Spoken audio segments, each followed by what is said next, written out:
I'm Izzy and the title of my poem is called Eyes Closed.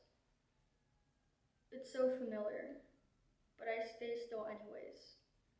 I feel that if I speak, I'll end up alone, like a washed up sailor, making up daydreams to keep me company. When you're in a storm, you try to run away, but I'm stuck in the eye. I need to be careful, but I'm out in the open. There are no doors to close, no windows to shut. I feel somber waiting for help, but I'm too removed to shout or look you in the eye. Even if they're kind, you'll tell me they're a spy. They try to assure me, but you tell me to stay away. I never gave them a chance to listen to the words that seem to lose meaning the quieter I get. I don't want anything to change, but it already has, and I'm scared. But I only know that you exist because of me, so I will speak for once, and you will listen. This piece was written in a time of confusing, mixed emotions, and I call it River. Brown eyes riddle my soul with luminous highs and iridescent lows. Kept behind a glass door, seemingly designed for breaking armor. When he's walking on the heads of a gazing crowd, for a moment, my skin feels louder, but I'm too far ahead, with the eyes of a hound, riding this dreadful merry-go-round.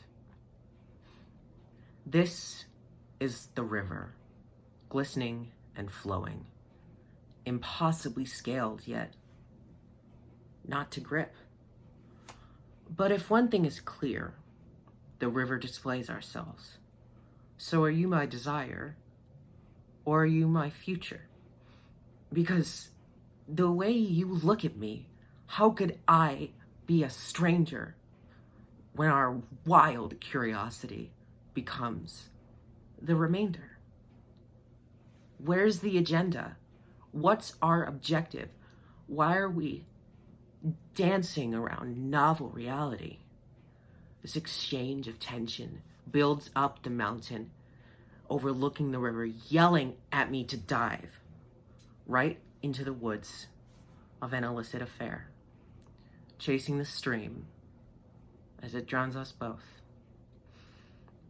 My sensible half says not to tempt fate, but the urge to take overwhelms all logic.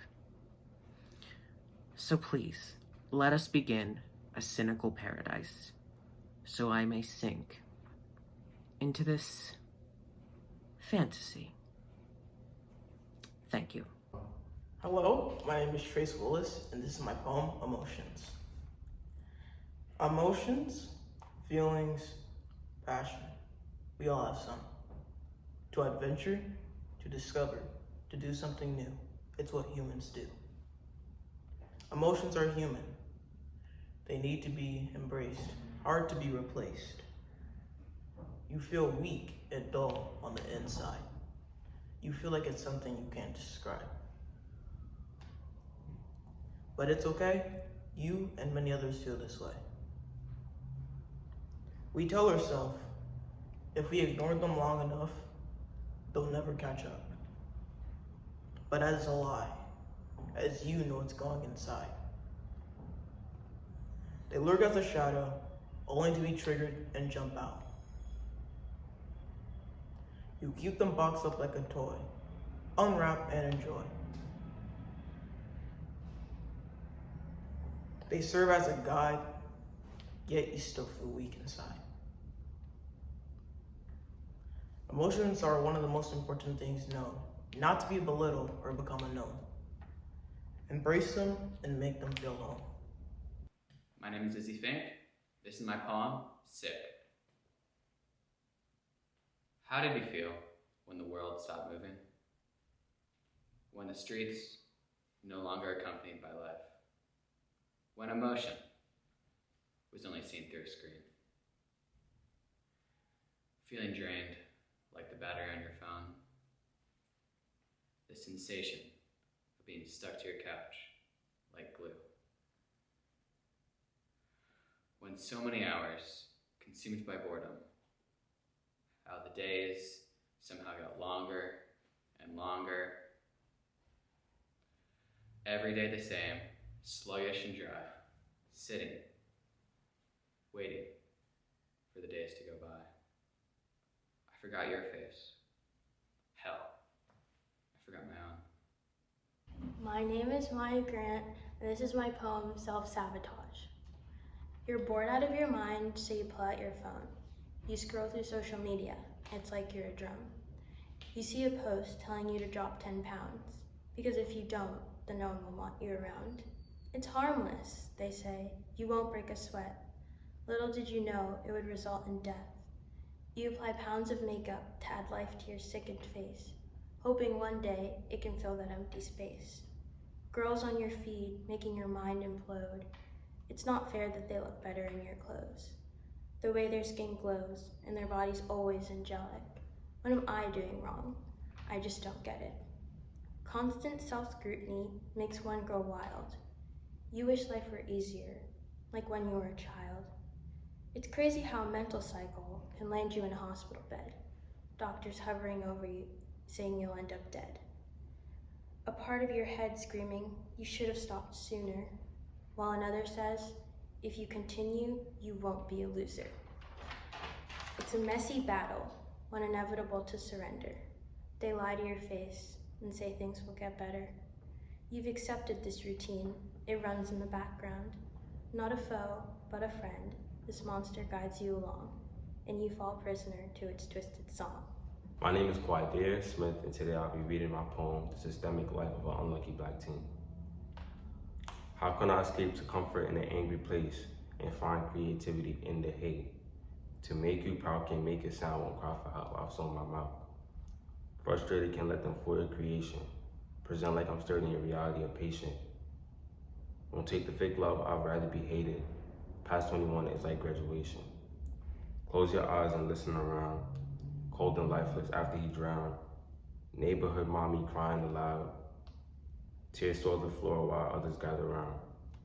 God-fearing men enter the scene. Red and blue lights bounce around like the screams. Retaliation already in scene. Less than 12 hours, they score for their team. Hi, I'm Hennessy Priest Lopez, and this is my poem, La Tarahumara.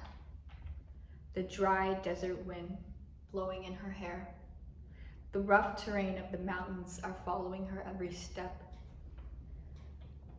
Her skirts are full of color and patterns circle around her waist. Dancing through the day, like a flower with no stem, just roots ingrained into her land. She will trek blindly, no person can catch up. In the blink of an eye, she'll be gone from your sight. Holding on to a small seed pouch is what she depends on. Svelte, ebony, but small, you'll still see her from the pines. She'll run through the walls and discover somewhere new, but in the end, she'll be back home. Her people are the runners. Past. There she is, her hair blowing in the wind, standing there glowing like the goddess she is.